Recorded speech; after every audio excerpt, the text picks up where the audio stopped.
राष्ट्रीय ध्वजारोहण गारद के सजीले जवान रवाना हो रहे हैं समारोह स्थल से।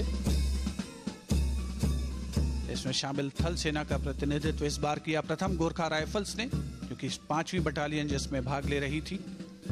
इसकी स्थापना 1942 में धर्मशाला में की गई थी और सभी को प्रतीक्षा प्रधानमंत्री महोदय के उद्बोधन की।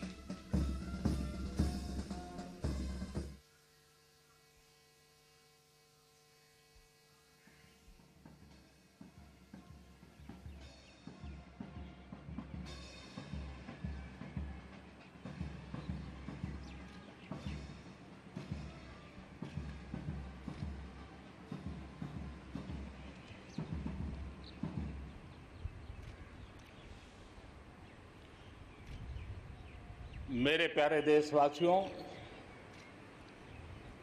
आजादी के इस पावन पर्व की सभी देशवासियों को बधाई और बहुत बहुत शुभकामनाएं।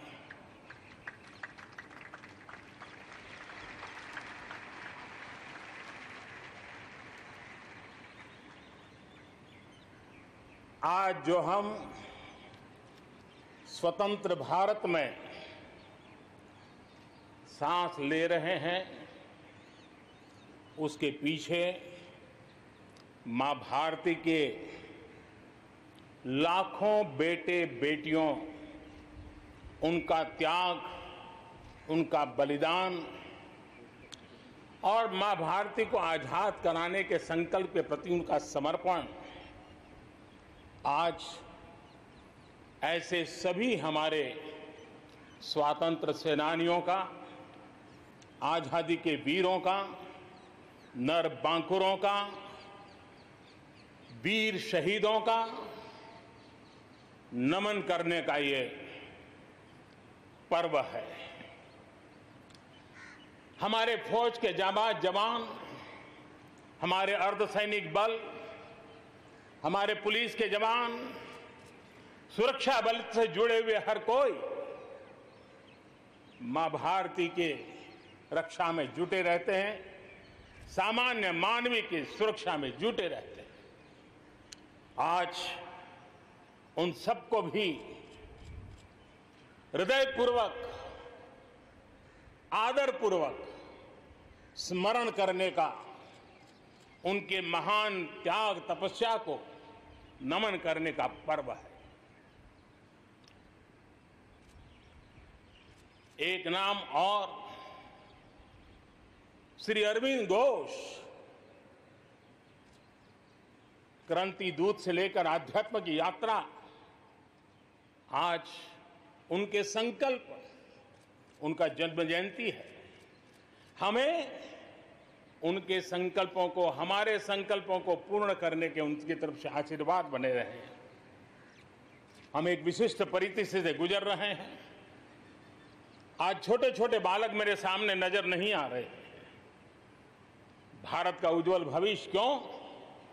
कोरोना ने सबको रोका हुआ है। इस कोरोना के कालखंड में लक्षावधि कोरोना वॉरियर्स, चाहे डॉक्टर हो, नर्सिस हो, सफाई कर्मी हो, एम्बुलेंस चलाने वाले लोग हो, किस किस के नाम गिनाऊंगा। उन लोगों ने इतने लंबे समय तक जिस प्रकार से सेवा परमो धर्मः इस मंत्र को जी करके दिखाया है, पूर्ण समर्पण भाव से मां भारती के लालों की सेवा की है, ऐसे सभी कोरोना वॉरियर्स को भी मैं आज नमन करता हूं। इस कोरोना के कालखंड में अनेक हमारे भाई बहन इस कोरोना के संकट में प्रभावित हुए हैं। कई परिवार प्रभावित हुए हैं। कईयों ने अपनी जान भी गंवाई है। मैं ऐसे सभी परिवारों के प्रति अपनी संवेदनशीलता प्रकट करता हूं और इस कोरोना के खिलाफ मुझे विश्वास है 130 करोड़ देशवासियों की अदम्य इच्छा शक्ति, संकल्प शक्ति हमें उसमें भी विजय दिलाएगी और हम विजयी होके रहेंगे। मुझे विश्वास है कि पिछले दिनों भी हम एक प्रकार से अनेक संकटों से गुजर रहे। बाढ़ का प्रकोप, खास करके नॉर्थ ईस्ट, पूर्वी भारत, दक्षिण भारत, पश्चिमी भारत के कुछ इलाके, कहीं लैंडस्लाइड, अनेक दिक्कतों का सामना लोगों को करना पड़ा है। अनेक लोगों ने अपनी जान गंवाई है। मैं उन परिवारों के प्रति भी मेरी संवेदना व्यक्त करता हूं और राज्य सरकारों के साथ कंधे से कंधा मिलाकर के ऐसी संकट की घड़ी में हमेशा देश एक बनकर के, चाहे केंद्र सरकार हो, राज्य सरकार हो, हम मिलकर के तत्काल जितनी भी मदद पहुंचाने का प्रयास कर सकते हैं, सफलतापूर्वक कर रहे हैं। मेरे प्यारे देशवासियों, आजादी का पर्व हमारे लिए, ये स्वतंत्रता का पर्व आजादी के वीरों को याद कर करके नए संकल्पों की ऊर्जा का एक अवसर होता है। एक प्रकार से हमारे लिए ये नई प्रेरणा लेकर के आता है, नया उमंग, नया उत्साह लेकर के आता है। और इस बार तो हमारे लिए संकल्प करना बहुत आवश्यक भी है और बहुत शुभ अवसर भी है, क्योंकि अगला जब हम आजादी का पर्व मनाएंगे तब हम 75 वर्ष में प्रवेश करेंगे। ये अपने आप में एक बहुत बड़ा अवसर है और इसलिए आज आने वाले 2 साल के लिए बहुत बड़े संकल्प लेकर के हमें चलना है। 130 करोड़ देशवासियों को चलना है।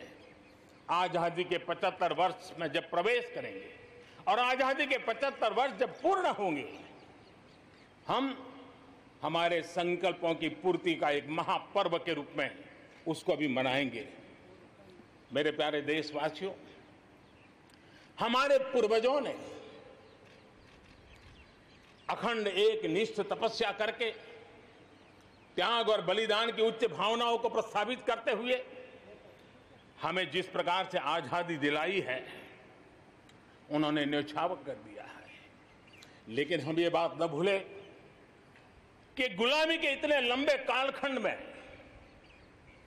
कोई भी पल ऐसा नहीं था, कोई भी क्षेत्र ऐसा नहीं था कि जब आजादी की ललक न उठी हो, आजादी की इच्छा को लेकर के किसी ने प्रयास न किया हो, जंग न किया हो, त्याग न किया हो और एक प्रकार से जवानी जेलों में खपा दी।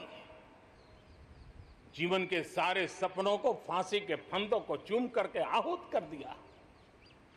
ऐसे वीरों को नमन करते हुए और फिर एक तरफ सशस्त्र क्रांति का दौर, दूसरी तरफ जन आंदोलन का दौर, पूज्य बापू के नेतृत्व में राष्ट्र जागरण के साथ जन आंदोलन की एक धारा ने आजादी के आंदोलन को एक नई ऊर्जा दी और हम आजादी के पर्व को आज मना पा रहे हैं।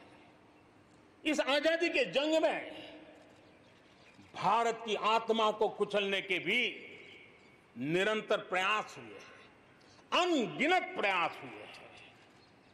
भारत को अपनी संस्कृति, परंपरा, रीत रिवाज, इन सब से उखाड़ फेंकने के लिए क्या कुछ नहीं हुआ। वो कालखंड था, सैकड़ों सालों का कालखंड था। शाम दाम दंड भेद सब कुछ अपने चरम पर था और कुछ लोग तो ये मान के चलते थे कि हम तो यावत चंद्र दिवाकरो यहां पर राज करने के लिए आए हैं। लेकिन आजादी की ललक ने उनके सारे मंसूबों को जमीन दोस्त कर दिया।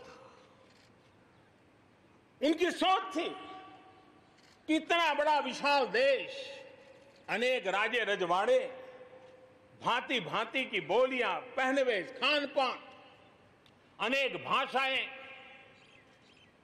इतनी विविधताओं के कारण बिखरा हुआ देश कभी एक होकर के आजादी का जंग लड़ नहीं सकता है। लेकिन इस देश की प्राण शक्ति वो पहचान नहीं पाए।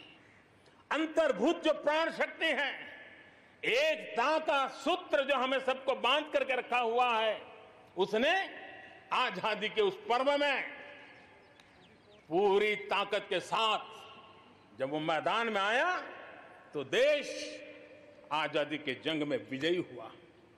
हम ये भी जानते हैं कि वो कालखंड था, विस्तारवाद की सोच वालों ने दुनिया में जहां भी फैल सकते के फैलने का प्रयास किया, अपने झंडे गाड़ने की कोशिश की, लेकिन भारत का आजादी का आंदोलन दुनिया के अंदर भी एक प्रेरणा का पुंज बन गया, दिव्य स्तंभ बन गया और दुनिया में भी आजादी की ललक जगी।